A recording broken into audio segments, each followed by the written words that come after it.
3 days, Yeah, buddy. 3 incredible group rides, Whoa. and 1 unforgettable experience visiting Future Motion, headquarters of the Onewheel, and sitting down with Kyle Doerksen, the creator and founder of Onewheel, for a podcast. Future Motion. I'll be sharing my experiences as well as 10 things that I learned about Onewheel and Future Motion while I was there, including the real reason why I was banned from the YouTube channel. I've been a huge fan of the Onewheel. After all, it was the Onewheel that started this whole YouTube channel off. I've also been a huge critic of the Onewheel, and for this reason, I just didn't know what to expect when I was walking onto the campus of Future Motion. To go from being banned from commenting on the Onewheel YouTube channel and then to be invited to come join and visit, you can imagine my surprise. So let me share with you the adventures that we had on that weekend, as well as the 10 things that I learned about the Onewheel and Future Motion from my visit. We started with an early morning flight into the Bay Area where we got to meet up with Alien Rides and PEV Works in San Francisco, where we got to check out their EUC and scooter sales and PEV repair network, followed by a wild adrenaline-filled ride. Today we are joining a group ride with the Bay Area East Skate, and these guys look like they're ready to go fast.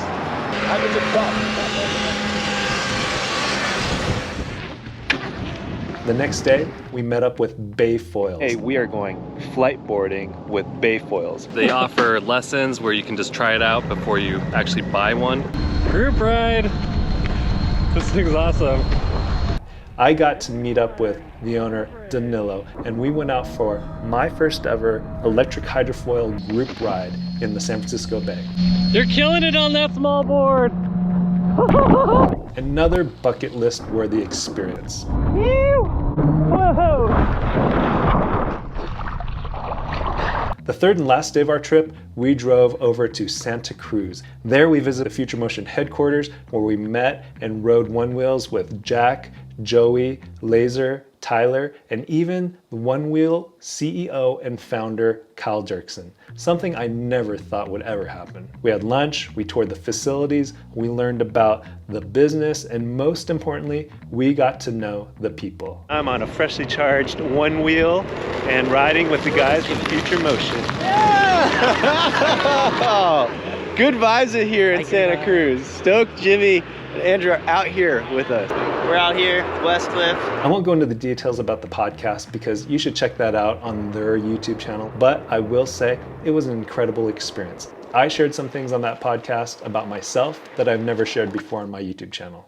I asked Kyle and Jack about the Onewheel GT issues from the Onewheel GT launch. I asked them their thoughts on folks in the community who like to tinker or repair Onewheels. I also asked them where they thought Onewheel was going next. We even talked about other personal electric vehicles, including my favorite, electric unicycles, and I asked them if they've ever been on one. Kyle did reference one of my videos during the podcast, the one where I returned my Onewheel GT because I didn't want to deal with the ghosting issues or dead on arrival boards that plagued the initial release. In that video, I said, and sincerely so, that I really liked the Onewheel GT.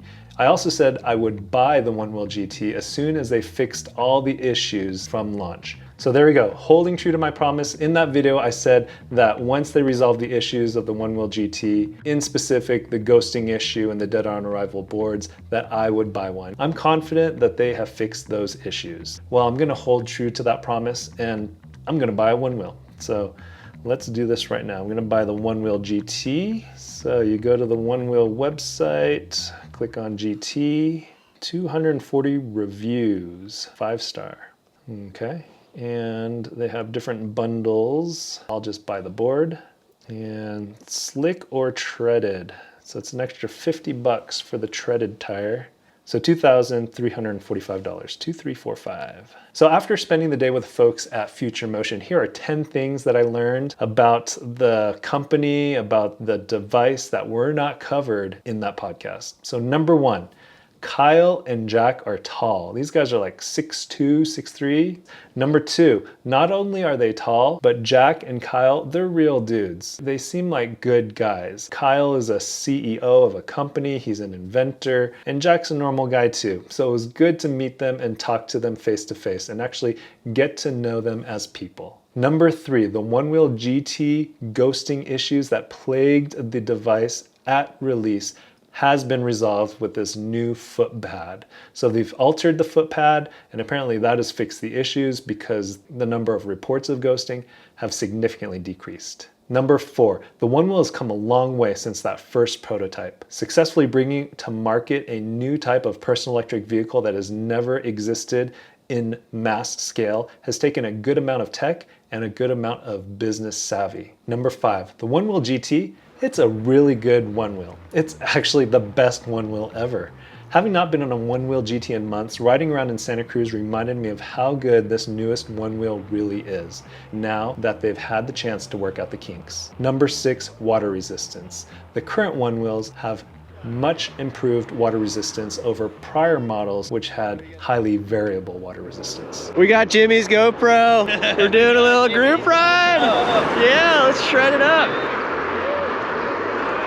Number 7, if you have a Onewheel that needs repairs or returns or warranty work, do not take it to the Santa Cruz office. They do not do repairs there. Number 8, in the early days of the YouTube channel, I had a fan who claimed to be Kyle Doerksen's father. That's right, the father of the inventor of the Onewheel. And I never knew if this was true until this visit where I got to actually sit down with Kyle, talk to him, and ask about his dad. And he confirmed that yes, his father is a fan of the channel. Number 9, the Onewheel is one of the few personal electric vehicles that is actually made/assembled in the United States of America and has customer support and servicing here in the United States. Number 10, the real reason why I was blocked from commenting on the official YouTube channel for Onewheel, it seems like it was a misunderstanding. Story time. Let's talk about what happened at that time. Unless you're a longtime follower of the channel, you're not going to know this.